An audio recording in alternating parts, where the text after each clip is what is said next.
guys, nice and swiftly here from Bleed Deep Gaming. This week bringing you our top 10 first person shooters. So let's get started off at number 10 with GOLDENEYE.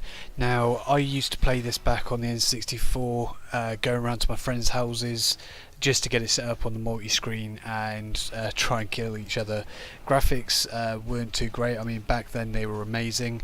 You used to be able to just spend so many hours running around trying to find your friends, trying to kill them. Now besides that, you also had the campaign side of the game, although it wasn't as fun as running around trying to kill all your friends. But for me, this was my first person shooter that I ever owned, and it really did make me fall in love with the genre. So in at number 9 we have BIOSHOCK. Now the story behind this game is the reason why it's in my top 10.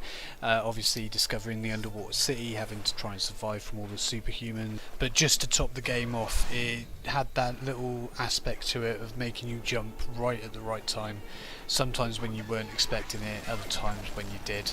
And because of that, it made it a game that I just thoroughly enjoyed. So in at number 8 we have Doom 3. For me, this was a game that was fast paced enough to keep you entertained and gory enough to just make you want to just keep killing everything that you had in your sights. In certain parts you did find it a bit slow, but you knew that waiting for whatever was coming was going to make it so worth it, from the blood and the gore that you just got to make from it. So in at number 7 we have Titanfall. Now Titanfall made its way onto my list for being a brilliant multiplayer game. Now this was fast paced enough, and who doesn't want to run around in a robot pounding some guy in the face and basically just splatting them all over the ground. There was also plenty of customization to do with your pilot or your Titans.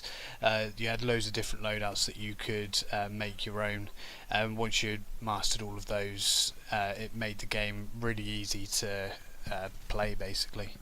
The leveling system worked well as well, and not to mention the challenges. Now there was one of the challenges that I really struggled with, which was the Gooser challenge, but it was worth it when it was all said and done, never having to worry about it again. But this definitely was a good enough game for me to place in my top 10. Let me know what you think in the comments below as well. I'd love to know what you think. So in at number 6 I am placing Borderlands 2.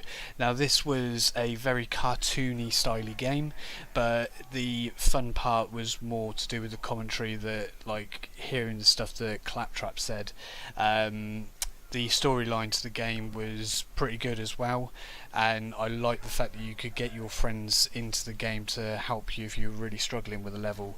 One thing I think worked really well with this game was the fact that you could go back and play the game over and over after you completed it, after unlocking the next difficulty, and it made the enemies a lot harder to defeat, making this game all the more worthwhile playing. Now for number 5 we have Halo Combat Evolved. Now this was on the original Xbox, and obviously now available on the Xbox One with the Master Chief Collection, but I thoroughly enjoyed playing this. It was one of the first story games that was a first person shooter. It really got me into the series once I'd actually played this. So happy that they're still coming out with the games, and playing this one through on Legendary was a real challenge. So once you'd actually finally got to the end on Legendary, it was a real achievement and really did make it worth playing this game. In at number 4 we have Call of Duty Modern Warfare 2. Now as much as I did enjoy the campaign, it was a little bit short. I think they could have done a little bit more with it, but I still enjoyed playing it. Now just to top this game off, the multiplayer aspect of the game was absolutely brilliant. I think there was so many people that were playing this online, you never struggled to find a game, and there was always people that were better at you, but you always had those players that found the bugs in the game that they used to make the game a little bit easier for them and made it a real pain for you. In at number 3 we have Far Cry 3. Now for me this game was a brilliant story, but to top it off, I found the survival aspect of this game was brilliant. Having to find certain animals that you needed to be able to make better gear, or something that you needed to progress in the game.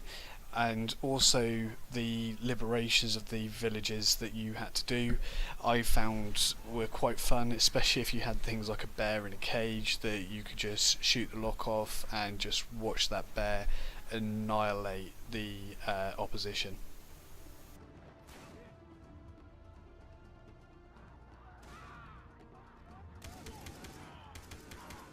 In at number 2 we have Battlefield 4. Now, unlike the Call of Duty game, I found that this campaign had a little bit more to it, and I really did enjoy playing. But again, the multiplayer side of this game, it was just so fast paced. All the customization that you could do with your weapons, having to actually use the weapon before you could get certain unlocks for it, made the game a lot better for me, I think, and definitely a lot more challenging for certain people. And for me, it definitely deserves its place on the top 10. And for me, first place goes to Halo 3. Now, the campaign on this game was second to none. I really did enjoy playing it, and I have played it so many times since. But the one thing that really topped this game off was the multiplayer side of it. They had plenty of different game formats, but it was just so much fun, so fast paced. You never found yourself stuck in a game. Yeah, you always came across the better players, but that's what just made it even more fun. And when you finally got someone that was on a 5 kill streak or a 10 kill streak, it made you feel so much better about yourself. If you haven't tried this game, I definitely recommend it to you. I don't think there's many people that haven't played it, to be honest. But let me know what your thoughts are. Do you think this deserves its place in the top 10? Do you think I've got any of this wrong? Please let us know in the comments below. Hit the subscribe button if you want to hear more from us, and I look forward to seeing you guys next week. Thank you very much for watching.